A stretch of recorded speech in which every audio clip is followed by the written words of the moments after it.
초등 2부 친구들 안녕하세요. 오늘은 사도행전에 대해서 알아보겠습니다.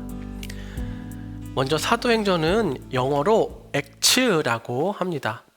행동을 의미하는 act의 복수형이죠.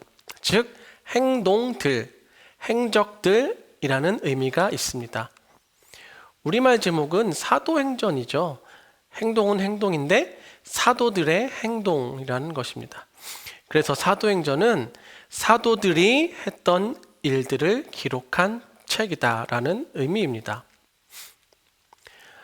사도행전의 저자는요, 우리가 앞서 누가복음에서 설명한 것처럼 의사인 누가입니다. 누가는 누가복음과 사도행전을 같이 기록하였는데 이 두 책이 원래는 하나였다가 나중에 둘로 나뉘었다고 보기도 합니다.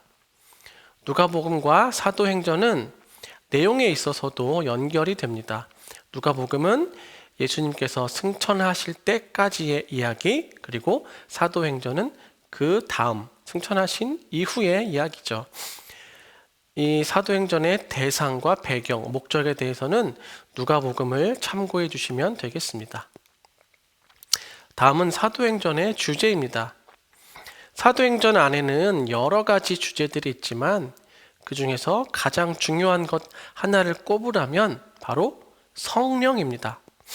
사도들이 수많은 위대한 일들을 할 수 있었던 원동력이 바로 성령 하나님이라는 것이죠.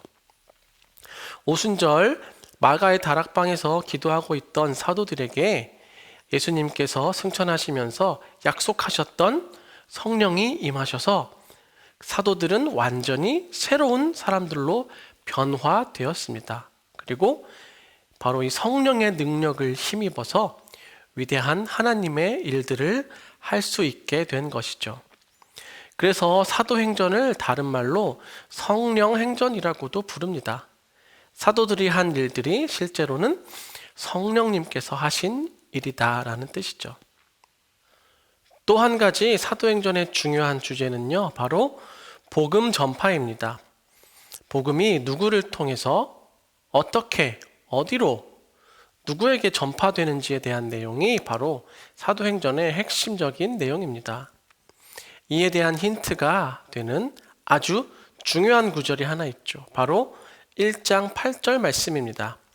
오직 성령이 너희에게 임하시면 너희가 권능을 받고 예루살렘과 온 유대와 사마리아와 땅 끝까지 이르러 내 증인이 되리라 하시니라.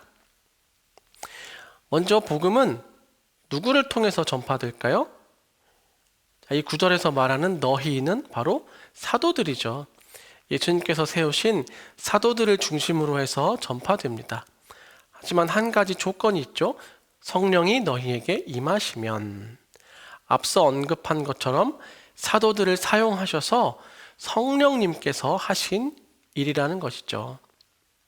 그렇다면 이 복음은 어디로, 누구에게 전파될까요?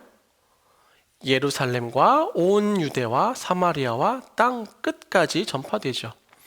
이 과정에서 중요한 사건들이 몇 가지 나옵니다. 먼저는 7장에 나오는 스데반의 순교 사건입니다. 이때까지만 해도요, 복음은 아직 예루살렘 안에 머물러 있었습니다.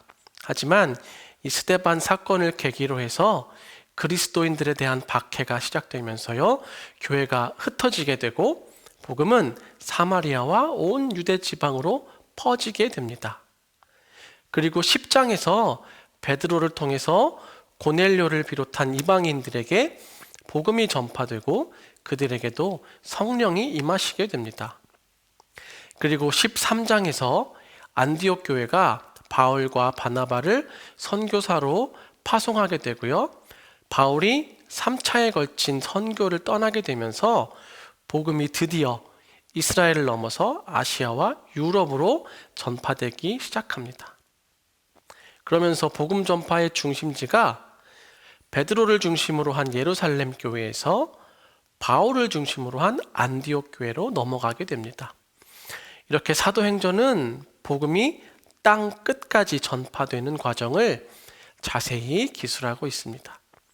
그리고 그 안에서 성령께서 하시는 놀라운 일들을 우리는 계속해서 보게 됩니다.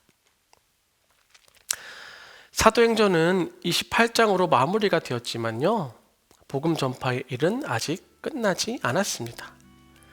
아직 땅 끝까지 복음이 완전히 전파되지 않았죠. 아직도 복음을 듣지 못한 수많은 민족들이 있습니다. 사도들을 통해서 시작된 이 복음 전파의 사명은 약 2000년을 지나오면서요 계속되다가 지금 우리들에게 주어졌습니다. 어떻게 보면요, 사도행전은 아직 끝나지 않았다고 볼 수 있죠. 우리는 복음 전파의 사명을 이어받아서 사도행전 29장을 새롭게 쓰고 있는 중입니다. 그래서 찾아보면요, 액츠 29라는 단체들이 많이 있습니다.